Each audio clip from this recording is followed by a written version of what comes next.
Good morning guys, it's Annie from English Sharing. Welcome back to my channel. Today's video I'm going to give you 9 tips that are going to help you to improve your writing.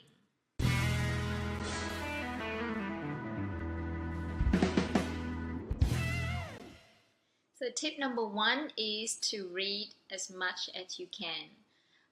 Just as we say that listening is closely related to speaking, reading is closely related to writing. So my number 1 tip would be to read as much as you can, because this will help you to improve your vocabulary, your grammar, your sentence structure, and show you that there's so many ways to communicate and express your ideas.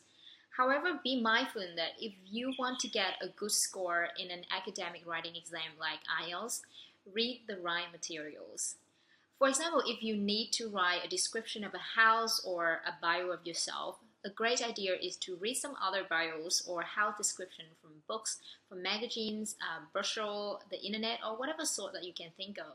If they ask you to write a report, go read a report. If you're going to take an IELTS exam, go read good IELTS sample essays. After having read others and familiarize yourself with those writing, then you can attempt to write your own. You realize it's much easier than trying to write without any previous input. Tip number 2 is to keep it simple, because simple done accurately is better than complicated done inaccurately, which means it's better to keep it simple and do it well rather than overcomplicate everything and do it badly. So in your writing exam, you want to show off your English, but you want to show off your accurate English, not all the English that you don't know or haven't learned yet. Tip number 3 is to learn how to expand your basic sentences into more elaborate ones. So now I'm going to show you 5 basic sentence structures in English. You can see here when I make the subtitle, I'll show you. So there are 5 basic sentence structures in English that you can make like a simple sentence, a basic sentence in your writing. So the first one is subject, verb. John studies. My friend is playing. The second one is subject, verb, object. I like apples. Alex reads novels. The third one is as, verb, adjective. Jenny is happy. Linda is pretty. And the fourth one is subject, verb, adverb. She speaks fluently. These flowers are everywhere. And the final one is subject, verb, and noun. My uncle was a chemist. You are a student.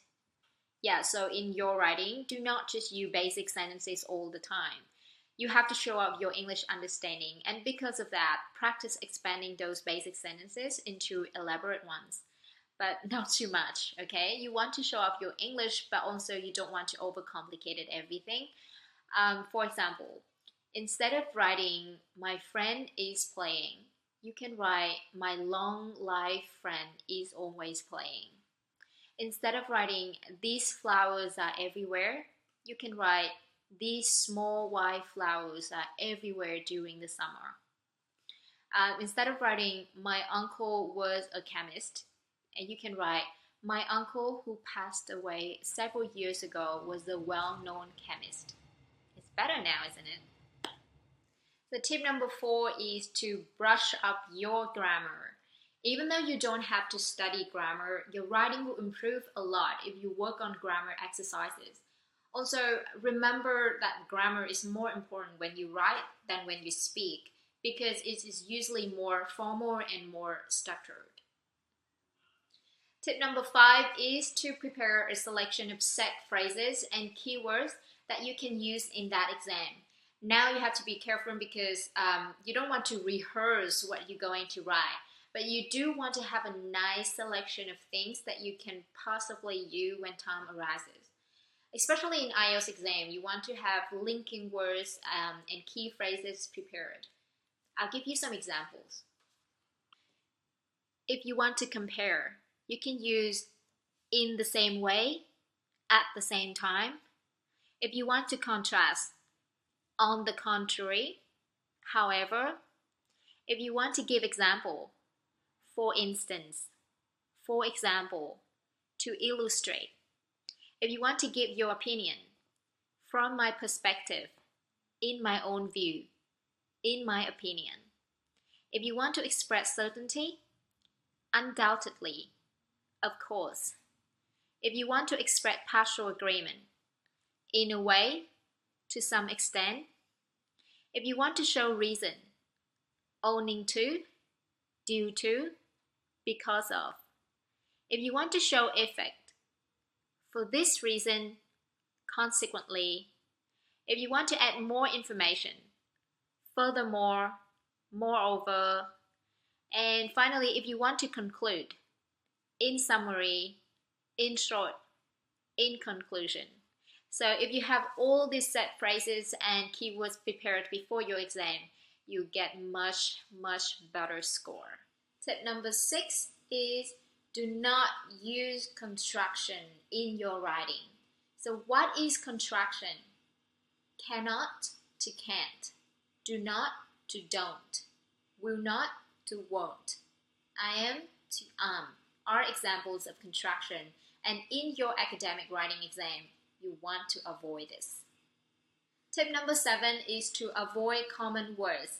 Now in your writing, try to avoid these dead weight words like very, really, so, a lot. If you want to get high score, you need to avoid this. They're pointless. Replace them with a strong word. So instead of saying very tired, I would say exhausted. Instead of saying very scared, I would say terrified. So here are some other ways for you to practice this method.